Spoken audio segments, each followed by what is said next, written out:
தேவனாகிய கர்த்தருக்கு ஸ்தோத்திரம். இன்னைக்கு நம்ம பிப்ளிக்கல் ப்ளூ பிரிண்ட்ல தொடர்ந்து எபிசோடு 5 பார்க்க போறோம். கடந்த எபிசோட்ல ஆதாம், முதல் மனிதனாகிய ஆதாம் முதல் விசை பாவம் செய்தப்போ இதே தேவனாகிய கர்த்தர் தான் பகலில் குளிர்ச்சியான வேளையிலே ஆதாம தேடி வர்றார். ஆதாமே நீ எங்கே இருக்கிறாயின்னு தேடி வர்றார். அந்த பாவத்துக்கான நிவர்த்தியாக ஆதாம் மனம் திரும்பலினாலும் அவங்களுடைய பாவத்துக்கு அவங்க தற்காலிகமா போட்டுக்கிட்ட அத்தி இலையை எடுத்துட்டு ஒரு மிருகத்தின் தோலை அவங்களுக்கு உடையாக கொடுக்கிறார். அப்ப அந்த இடத்துல அவர் என்ன சொல்ல வர்றாரு? ரத்தம் சிந்துதல் இல்லாமல் பாவ மன்னிப்பு இல்லை. இந்த காரியத்தை செஞ்சு ஆதாமுக்கு தோலுடைகளை போத்தி தான் அனுப்புறார். இப்போ தோட்டத்திலிருந்து இவங்க வெளியே அனுப்பப்பட்டு ஏதேன் அப்படிங்கிற இடத்துல இருக்கிறாங்க. உங்களுக்கு ஆரம்பத்துல இருந்து நீங்க கேட்டிருந்தீங்களா? உங்களுக்கு புரிஞ்சிருக்கும்.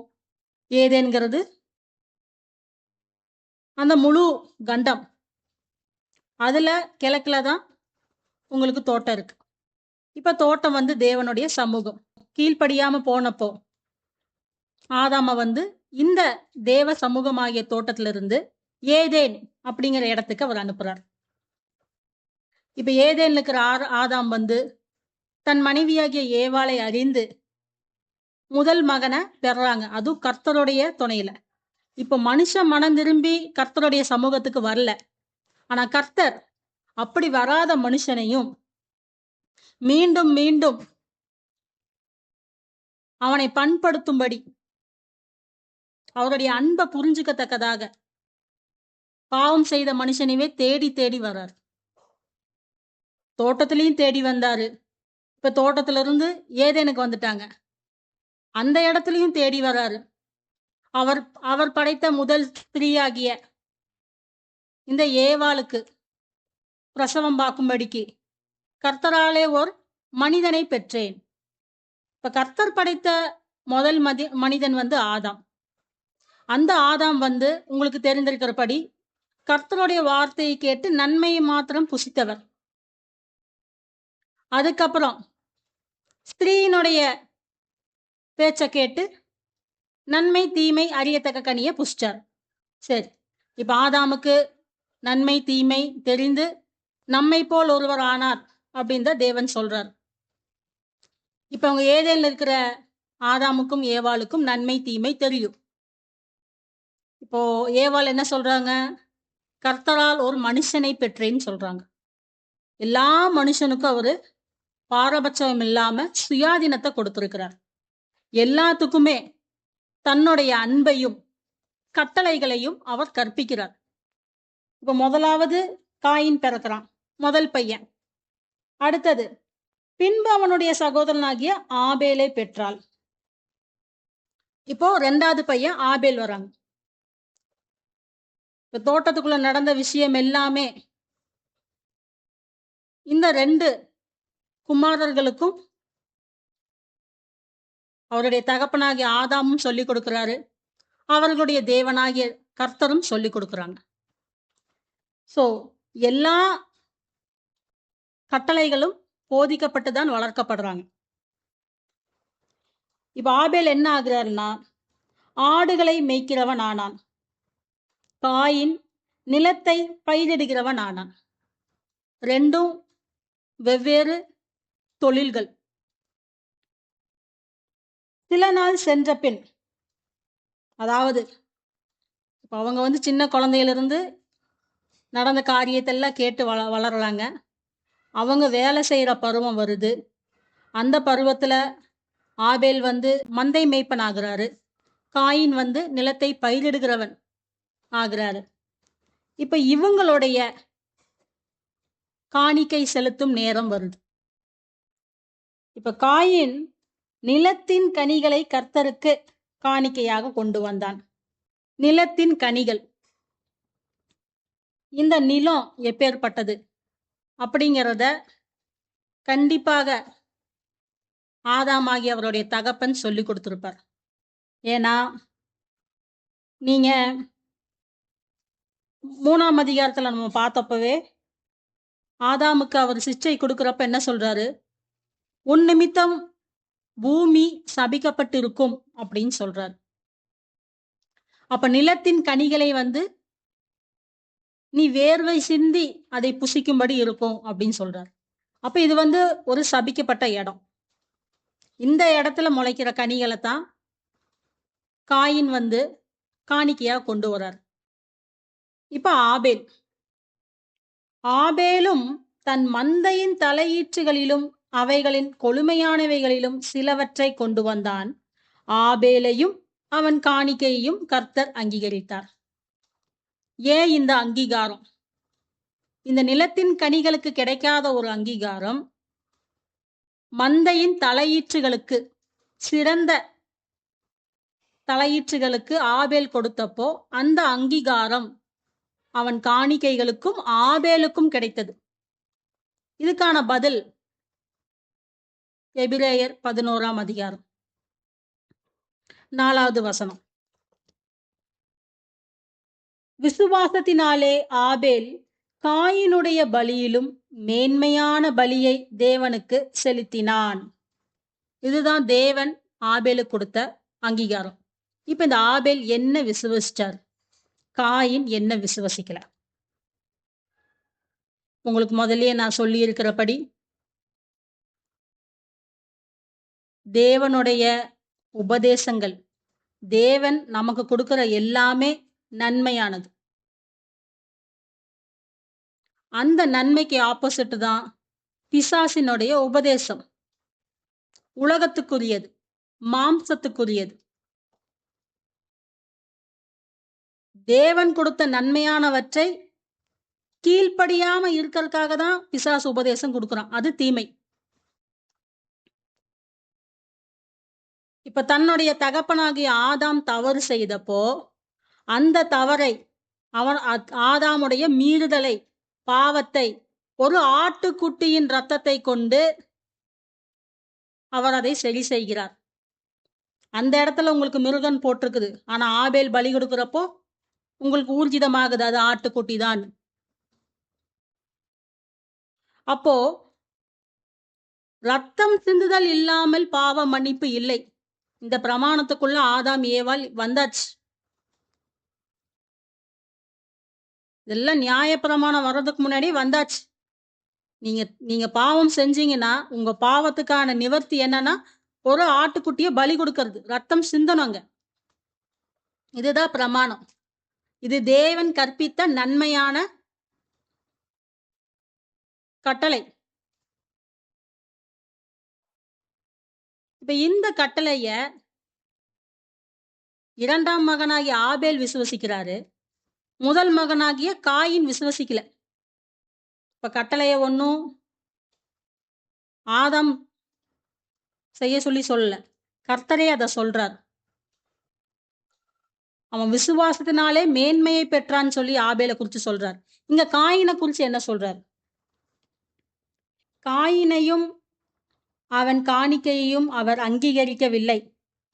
அப்பொழுது அவனுக்கு மிகவும் எரிச்சல் உண்டாகி அவன் முகநாடி வேறுபட்டது. விசுவாசத்தினாலே ஒருத்தன் காணிக்கை செலுத்துறான், கர்த்தருக்கு கீழ்ப்படிஞ்சு பலிய செலுத்துறாரு, அந்த காணிக்கையை அவர் அங்கீகரிக்கிறார். ஆனா விசுவாசிக்காம மறுபடியும் ஆதாம் செய்த அதே தவறு, கட்டளையை மீறது, விசுவசிக்காதது, இதே தவிர காயின் செய்து நிலத்தின் கனியை கொடுக்கிறாரு. அவர் அங்கீகரிக்கல. நீங்க அநீதியானதை செய்யறப்ப அவரால் அங்கீகரிக்க முடியாது. மனுஷனுக்கு ஏற்றபடி அல்ல தேவன், தேவனுக்கு ஏற்றபடி இருக்கத்தான் மனுஷன். இப்போ அங்கீகாரம் கிடைக்கலன்னு உடனே காயினுடைய முகநாடி வேறுபடுது. அவனுக்கு மிகவும் எரிச்சல் வருது. அப்ப காயினை பார்த்து கர்த்தர் என்ன சொல்றாருன்னா, உனக்கு ஏன் எரிச்சல் உண்டாயிற்று? உன் முகநாடி ஏன் வேறுபட்டது? நீ நன்மை செய்தால் மேன்மை இல்லையோ? நன்மை செய்தால் மேன்மை இல்லையோ? இதே உபதேசம் தான் ஆதாமுக்கும் கொடுத்தார். நான் புசிக்க வேண்டாம் என்று விலக்கின கனியை நீ புசித்தாயோ? அப்பா புசிச்சாரு, வெளிச்சத்துக்கு பின்னாடி போய் ஒளிஞ்சுக்கிட்டாரு. இப்ப மகன்கிட்ட காணிக்கை விஷயத்துல பாவம் மன்னிப்புக்காக பலியை செலுத்துன்னு சொல்லி சொன்னா, அதெல்லாம் முடியாது. நான் நிலத்தின் கனியத்தான் குடுப்பேன். அப்ப இவருக்கு பாவ மன்னிப்பே தேவையில்லைன்னு நெனைக்கிறார். இல்ல பாவமே செய்யலைன்னு நெனைக்கிறாரான்னு தெரியல. இப்ப இந்த மாம்சத்துக்குரிய குணம், இந்த மீறுதல், இந்த கீழ்ப்படியாமை, அடுத்தது அங்கீகாரம் பெறவங்க மேல எரிச்சல் வருது. நீங்க உங்க சுயாதீனத்துல தானே முடிவெடுக்கிறீங்க. கர்த்தர் சொல்றத செய்ய மாட்டேங்கிறத நீங்க உங்க சுயாதீனத்துல தானே முடிவெடுக்கிறீங்க. அன்னைக்குதான் உன் தாயாகிய ஏவாள் வஞ்சிக்கப்பட்டாள். சர்ப்பம் என்ன வஞ்சிச்சிருச்சு, சபையை வஞ்சிச்சிருச்சுன்னு சொல்றீங்க. இன்னைக்கு உன்னை வஞ்சிக்கிறதுக்கு யாரும் இல்லையே. உனக்கு எல்லா விஷயமும் இப்ப தெரிஞ்சிருக்கே. ஸ்திரீ எப்படி வஞ்சிக்கப்பட்டாங்க, ஆதாம் என்ன மீறுதல் செய்தாரு, இதுக்கு என்ன நிவர்த்தி, நம்ம எப்படி கர்த்தருடைய சமூகத்துக்கு போறது, எல்லா விஷயம் தெரிஞ்சிருந்தோம். இப்ப ஏன் இந்த சுயாதீனத்துல அந்த கட்டளைய மீறுறாரு? இந்த மீறுதல் அடுத்த கட்டமாக எரிச்சல் உண்டாகுது. இப்ப நன்மை செய்தால் மேன்மை இல்லையோங்கிறாரு. நன்மை வேற ஒண்ணுமே கிடையாது. கர்த்தருடைய வார்த்தைக்கு கீழ்ப்படிவதே நன்மை. அந்த வார்த்தைக்கு நீங்க கீழ்ப்படிஞ்சு கிரியை செய்யறப்போ உங்களுக்கு மேன்மை தானா வரப்போகுது. அவனுடைய முகநாடி வேறுபட்டு எரிச்சல் உண்டாகுது. இந்த இடத்துல கர்த்தர் என்ன சொல்றாரு காயினை பார்த்து, நீ நன்மை செய்தால் மேன்மை இல்லையோ? நீ நன்மை செய்யாதிருந்தால் பாவம் வாசற்படியில் படுத்திருக்கும். அவன் ஆசை உன்னை பற்றி இருக்கும். நீ அவனை ஆண்டு கொள்வாய் என்றார். இப்போ இந்த வார்த்தை கர்த்தர் காயினை நோக்கி கொடுக்கிற ஒரு எச்சரிப்பின் வார்த்தை. சரி, காணிக்கையை தான் நீ என்ன பண்ணல, விசுவசிச்சு செலுத்தல. உன்னுடைய பாவத்துக்கு நிவர்த்தி செய்ய ஒரு பலியை நீ செலுத்தி இருக்கணும். ஆபேல் அதை செலுத்தி தன்னுடைய பாவத்தை நிவர்த்தி செஞ்சான். ஏன்னா ஒரு மனிதனுடைய மீறுதலினாலே அநேகர் பாவிகள் ஆக்கப்பட்டார்கள். நீங்க ரோமர்ல படிச்ச வசனம். அப்போ இவங்க இவங்க வயிற்றுக்குள்ள இருக்கிறப்பவே மனுஷன் பாவத்துலதான் பிறக்கிறான் அப்படிங்கிறதையும் நம்ம பார்த்திருக்கோம். இப்ப இந்த பாவத்தை நிவர்த்தி செய்யறதுக்கு தான் அவர் அந்த பலி கொடுக்கிற காணிக்கையை செலுத்த சொல்றார். ஆட்டுக்குட்டிய பலி கொடுக்க சொல்றார். இத விசுவசிச்சு ஆபேல் செலுத்தி தன்னுடைய பாவத்தை நிவர்த்தி செய்து கொள்கிறார், ரத்தம் சிந்தி. காயின் செய்யல. ஆனா இப்பவும் செய்யறதுக்கான சந்தர்ப்பம் இருக்கு. அதனாலதான் கர்த்தர் இந்த வார்த்தைகளை சொல்லி எச்சரிக்கிறார். நீ இன்னும் மேற்கொண்டு இந்த கீழ்ப்படியாமையை நீ தொடர்ந்தீன்னா பாவம் வாசப்படியில படுத்திருக்கும்பா. அந்த பாவத்தை கொண்டு வர அந்த பிசாசினுடைய ஆசை உன்னை பற்றி இருக்கும். நீ அவனை ஆண்டு கொள்வாய் என்றார். இந்த வசனம் எப்படி நிறைவேறுதுன்னு பாருங்க. காயின் தன் சகோதரனாகிய ஆபேலுடனே பேசினான். அவர்கள் வயல்வெளியில் இருக்கும் சமயத்தில் காயின் தன் சகோதரனாகிய ஆபேலுக்கு விரோதமாய் எழும்பி, இப்ப இவன் நன்மை செய்யறதா இருந்தா வீட்டை விட்டு தூரமா இருக்கிற வயல்வெளிக்கு கொண்டு போக வேண்டிய அவசியம் இல்லை. ஆனா என்னைக்கு இவன் மனம் திரும்பலையோ, நன்மை செய்யறதுக்கு அவனுக்கு மனசு இல்லையோ, அன்னைக்கு அந்த வாசப்படியில இருந்த பாவம் அவனை ஆட்கொள்ளுது. பிசாசானவன் ஆட்கொள்கிறான். அன்னைக்கு ஸ்திரீயாகிய சபையை வஞ்சிப்பதற்கு பிசாஸ் யூஸ் பண்ண டூல் யாரு? சர்ப்பம். சர்ப்பத்தின் தந்திரம். அத ஆட்கொண்டு சர்ப்பம் மூலியமா ஸ்திரீ கிட்ட பேசி ஸ்திரீய வஞ்சனையா அந்த நன்மை தீமை அறியத்தக்க கனியை புசிக்க வச்சுட்டான்.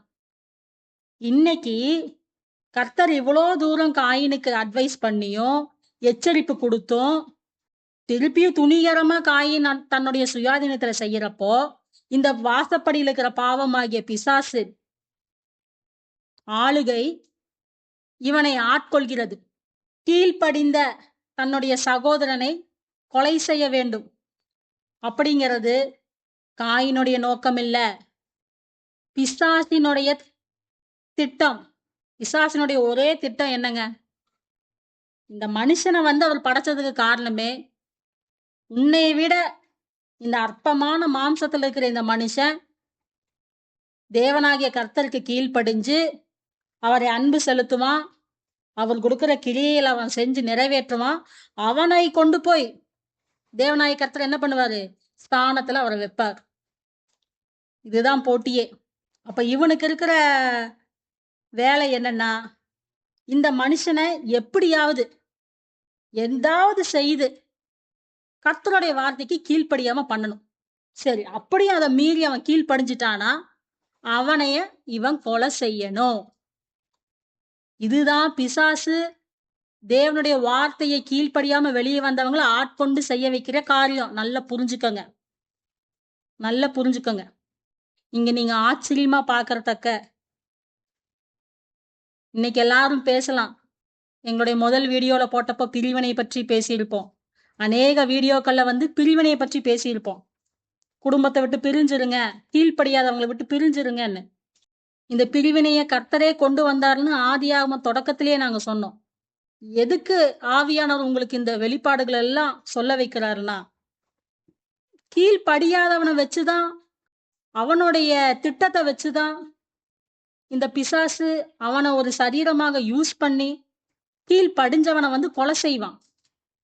மீண்டும் மீண்டும் அவனை வழி போக வைப்பான். இன்னைக்கு அதுக்கான முதல் பலி வேதாகமத்துல யாருன்னா ஆபேல்.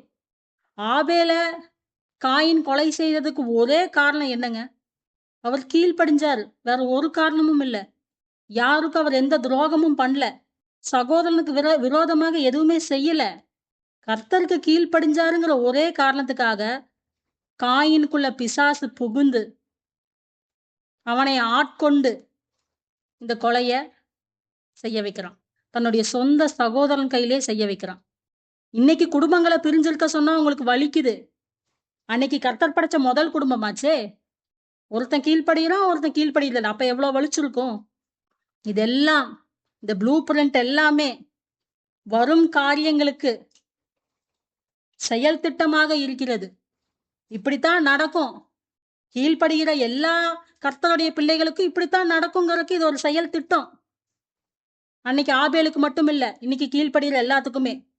சரி, இப்ப கொலை செய்யறவரும் இதுலயும் திருப்பி அவர் ஒன்னும் உணர்ச்சி வசப்பட்டு கோபத்துல திடீர்னு ஆவேசப்பட்டு கொலை பண்ணல. பிசாசானவன் தந்திரசாலி. பொறுமையா திட்டம் போட்டு நைஸா கீழ்ப்படிஞ்ச ஆபேல் கிட்ட பேச வச்சு அவனை அப்படியே வயல்வெளிக்கு கொண்டு வர வச்சு இப்ப சகோதரனுக்கு உச்ச கோபத்தை கொண்டு வந்து கொலை செய்ய வைக்கிறான். அப்ப இந்த கொலை ரொம்ப நாளா பிசாசு தீட்டின திட்டம். ஒரு மர்டருக்கும் ஒரு எக்ஸிகியூஷனுக்கும் வித்தியாசம் உண்டு. எப்பெல்லாம் கர்த்தருடைய ஜனம் கர்த்தருக்கு கீழ்ப்படிஞ்சு வருதோ அவனை எப்படியாவது கொலை செய்யணுங்கிறது பிசாசினுடைய திட்டம். இந்த திட்டத்துக்கு காயின் துணை போயிட்டான் கீழ்ப்படியாமனால. 9வது வசனம். கர்த்தர் காயினை நோக்கி, உன் சகோதரனாகிய ஆபேல் எங்கே என்றார். அதற்கு அவன், நான் அறியேன், என் சகோதரனுக்கு நான் காவலாளியோ என்றான். எப்படி ஆதாம தேடி வந்தாரோ அதே மாதிரி காயினை தேடியும் வராரு. கட்டளையை மீறினவரை தேடியும் வராரு, கொலை செஞ்சவனை தேடியும் வராரு. எவ்வளவு சந்தர்ப்பம் கொடுக்கிறாரு. இந்த மண்ணை பண்படுத்துறதுக்கு எத்தனை முயற்சி எடுக்கிறார். உன் சகோதரன் ஆபேல் எங்கேங்கிறார். ஒரு வித்து தனக்கு கீழ்ப்படிந்து நன்மை செய்கிற ஒரு வித்து கொலை பண்ணிட்ட. சரி, நீயும் போயிடக்கூடாது. எல்லாருமே தேவனுடைய பிள்ளைகளாகத்தான் படைக்கிறார். அதுக்கு என்ன சொல்றாரு? அவங்க அப்பா சொன்ன அதே பதில். என்னுடனே இருக்கும்படி தேவரீர் தந்த ஸ்திரீயானவள் விருட்சத்தின் கனியை எனக்கு புசிக்க கொடுத்தால் நான் புசித்தேன். அவங்க அப்பா சொன்ன அதே அலட்சிய பதில் மகனும் சொல்றான். நான் அறியேன், என் சகோதரனுக்கு நான் காவலாளியோன்னு கேட்கிறார். அதற்கு அவர், என்ன செய்தாய்? உன் சகோதரனுடைய இரத்தத்தின் சத்தம் பூமியிலிருந்து என்னை நோக்கி கூப்பிடுகிறது. நீ ஏதோ பெரிய தவறை இழைச்சிட்ட. கீழ்ப்படிந்த ஆபேலினுடைய ரத்தம் பூமியிலிருந்து என்னை நோக்கி கூப்பிடுகிறது. இப்பொழுது உன் சகோதரனுடைய ரத்தத்தை உன் கையிலே வாங்கி கொள்ள தன் வாயை திறந்த இந்த பூமியில். அப்போ முதலாவது ரத்தம் சிந்தப்படுது. கீழ்ப்படிந்த ஆத்மாவின் முதலாவது இரத்த துளிகள் இந்த பூமியில சிந்தப்படுது. ஏற்கனவே ஆதாமுடைய மீறுதலினாலே பூமி சபிக்கப்பட்டிருக்குது. இந்த பூமியில கீழ்ப்படிந்த ஆபேலினுடைய ரத்தம் சிந்தப்பட்டு, இதை சிந்துவதற்கான காரணம் யாரு? காயின். அவனுடைய கீழ்ப்படியாமை. இந்த பூமியில் நீ சபிக்கப்பட்டிருப்பாயின்னு வார்த்தை வாங்கிட்டார் காயின். நீ நிலத்தை பயிரிடும் போது அது தன் பலனை இனி உனக்கு கொடாது. நீ பூமியில் நிலையற்று அலைகிறவனாய் இருப்பாய் என்றார். இனிமேல் நிலத்துல என்ன பயிர் போட்டாலும் அது உனக்கு பலனை கொடுக்காதுப்பா. இந்த சபிக்கப்பட்ட பூமியில நீ நிலையற்றவனாய் சபிக்கப்பட்டவனாய் அலைவ. அப்பொழுது காயின் கர்த்தரை நோக்கி, எனக்கு இட்ட தண்டனை என்னால் சகிக்க முடியாது. இந்த தண்டனைய தாங்க முடியலங்கிறார். இன்று என்னை இந்த தேசத்திலிருந்து துரத்தி விடுகிறீர். எந்த தேசம்? இந்த ஏதேன்கிற தேசம். தோட்டம் அவருடைய சமூகம். ஏதேன் தேவனுடைய தேசம். அங்கிருந்து துரத்தி விடுகிறீர். நான் உமது சமூகத்துக்கு விலகி மறைந்து பூமியில் நிலையற்று அலைகிறவனாய் இருப்பேன். என்னை கண்டுபிடிக்கிறவன் எவனும் என்னை கொன்று போடுவானே என்றான். இவனுடைய பாவத்தினால முதல் கொலையை இவன் செய்யறான். இப்ப அதே பயம்தான் அவனுக்கு வருது. இப்படி சபிக்கப்பட்ட பூமியில என்னை சபிச்சு அனுப்புறீங்களே, என்னையும் யாராவது கொன்றுவாங்க. நீ அந்த கொலையை செஞ்சிருக்கிற, கீழ்ப்படியாமனால நீதான் அதை விதைச்ச. இப்ப அதே பயம் உனக்கும் வருது, என்னை யாரா கொன்றுவாங்கன்னு. அப்பவும் கர்த்தருடைய அன்பு என்ன? 15ஆம் வசனம். அப்பொழுது கர்த்தர் அவனை நோக்கி, காயினை கொல்லுகிற எவன் மேலும் 7 பழி சுமரும் என்று சொல்லி, காயினை கண்டுபிடிக்கிறவன் எவனும் அவனை கொன்று போடாதபடிக்கு கர்த்தர் அவன் மேல் ஒரு அடையாளத்தை போட்டார். எதுக்குங்க இந்த அடையாளம்? இவ்வளோ துணிகரமா கொலை செஞ்சவன் மேல ஒரு அடையாளத்தை போடுறாரு. அங்கதான் அவருடைய அன்பு தெரியுது. திருப்பியும் நீ மனம் திரும்பி வர்றதுக்கு தான் உனக்கு அந்த அடையாளத்தை போடுறாரு. உன் தவற உணர்ந்து நன்மையானவற்றை செய்வதற்காக நீ மனம் திரும்பி வரணும் தான் அந்த அடையாளத்தை போடுறாரு. உன்னை யாரும் கொல்லாதபடிக்கு அந்த அடையாளத்தை போடுறாரு. அப்படியே காயின் கர்த்தருடைய சந்நிதியை விட்டு புறப்பட்டு ஏதேனுக்கு கிழக்கான நோத் என்னும் தேசத்தில் குடியிருந்தான். முதல்ல அப்பா ஏதேனுக்கு கிழக்கா இருக்கிற தோட்டத்திலிருந்து ஏதேன் அப்படிங்கிற தேசத்துக்கு வந்தாரு. இப்ப மகன் பாவம் செஞ்சு ஏதேன் தேசத்திலிருந்து நோத் அப்படிங்கிற தேசத்துக்கே போயிட்டார். சபிக்கப்பட்ட பூமியில நிலையற்று அலைகிறவனாய் இவரும் சபிக்கப்பட்டு அவர் மேல் ஒரு அடையாளத்தையும் போட்டு கர்த்தர் அனுப்புறார். எப்படி ரத்தம் சிந்துதல் இல்லாமல் பாவ மன்னிப்பு இல்லையோ, இதை விசுவசித்து ஆபேல் ஆட்டுக்குட்டிய பலி செலுத்துறார். காணிக்கையாக பலி செலுத்துறாரு. இதை கர்த்தர் அங்கீகரிக்கிறார். காயின் எரிச்சல் கொள்றான். காயின் ஆபேலை கொல்றாப்ல. அதே போலதான் இங்கேயும் புதிய ஏற்பாட்டு சபையிலையும் இயேசு கிறிஸ்து தம் சொந்த சகோதரர்களுக்காக வரும்போது இந்த சொந்த சகோதரர்கள் என்ன பண்றாங்கன்னா, இயேசு கிறிஸ்துவையும் கொலை செய்ய சூழ்ச்சி பண்றாங்க. யார் யாருன்னு பார்த்தீங்கன்னா, பிரதான ஆசாரியர், வேதபாரகர், ஜனத்தின் மூப்பர், காய்ப்பா எண்ணப்பட்ட பிரதான ஆசாரியனுடைய அரண்மனையில் கூடி வந்து தந்திரமாய் கொலை செய்யும்படி ஆலோசனை பண்றாங்க. இந்த பிசாசுனால வந்து சரீரத்தை தான் கொலை செய்ய முடியும், ஆத்துமாவை கொலை செய்ய முடியாது. ஏற்கனவே ஆபேலுடைய சரீரத்தை கொலை செய்தங்காட்டி தான் அவனுடைய ஆத்மா பேரடைஸுக்கு போயாச்சு. கர்த்தர் வந்து இந்த காயினுக்கு வந்து எப்படி இந்த ஆத்மா போயிடக்கூடாதுன்னு தான் எச்சரிக்கை கொடுக்குறார். அதே போல இஸ்ரவேல் ஜனங்களுக்கு நியாயப்பிரமாணத்தின்படி பலி செலுத்துதல் இருந்தது. தங்கள் பாவங்களுக்காக பலி செலுத்தினாங்க. எது வரைக்கும் பார்த்தீங்கன்னா, இயேசு கிறிஸ்து வரைக்கும். ஏன்னா மெசியா வருவார்னு நம்ம ஏசாயா தீர்க்கதரிசி, எரேமியா தீர்க்கதரிசி, எல்லாருமே சொல்றாங்க. சொல்லிட்டு இருக்கும்போது மெசியாவே வந்ததுக்கு அப்புறமும் இவரை கொலை செய்யத்தான் இவங்க வழி தேடுறாங்க. இப்போ நம்ம இஸ்ரவேல் ஜனங்களுக்கு வந்து பாவம் பண்றதுக்கு முன்னாடியே ஒரு ஆட்டுக்குட்டியை ரெடி பண்ணி அந்த பாவத்துக்கு பலி செலுத்திட்டு இருந்தாங்க. இதைய கண்டிக்கிறதுக்கு அநேக தீர்க்கதரிசிய கர்த்தர் எழுப்புனார். அவங்களையும் கொலை செய்றாங்க. இப்போ எப்படி அந்த முதல்ல நடந்துச்சோ, நம்ம ப்ளூ பிரிண்ட்ல எப்படி நடந்துச்சோ, ஆபேல கர்த்தருடைய வார்த்தைக்கு கீழ்ப்படிஞ்சங்காட்டி கொலை செய்றான். அதே போல இங்க இயேசு கிறிஸ்துவையும் இந்த நியாயப்பிரமாணக்காரங்க, மாம்சத்துக்குரியவங்க, ஆவிக்குரியவங்கள கொலை செய்றார். சகோதரனை கொன்ன காயீனுக்கு கர்த்தர் தண்டனை கொடுக்கிறார். இந்த தேசத்திலிருந்து துரத்தி விடுறாரு. அவர் சமூகத்திலிருந்து அவன் பிரிஞ்சு போறான். அதே போலதான் இயேசு கிறிஸ்துவையும் தன் சொந்த சகோதரர்கள் கொலை செய்த பிறகு இஸ்ரவேல் என்னுங்கிற தேசத்தை விட்டு துரத்தி விடப்படுறாங்க. தீத்துராயினால அந்த தேசமே அழிக்கப்படுது. இவங்க நிலையற்று எல்லா நாடுகளுக்கும் போய் சேர்றாங்க, அலைந்து திரியிறாங்க. இங்க ப்ளூ பிரிண்ட்ல என்ன நடக்குதோ அதே தான் புதிய ஏற்பாட்டிலையும் நடக்குது.